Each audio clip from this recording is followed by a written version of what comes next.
Hello everyone, welcome to my channel. In today's video tutorial, I'll show you how to remove or log out of a device from end-to-end encrypted chats on Messenger.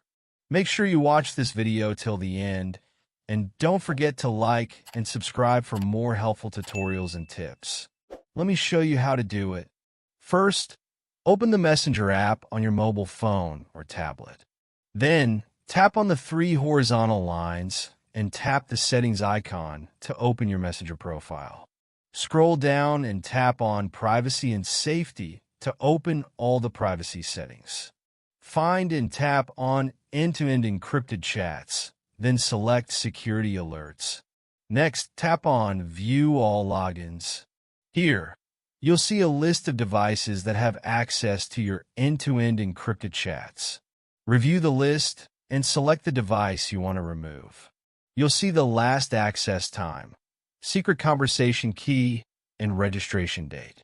Swipe up on the pop-up screen, then tap on Log Out to remove the device from your encrypted chat.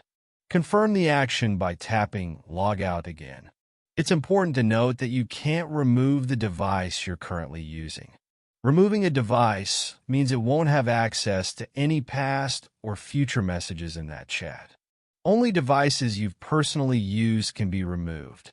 Make sure to verify the devices listed before removing them to ensure security. That's it for today's tutorial. If this video helped you, please give it a thumbs up and don't forget to subscribe for more tutorials and tips.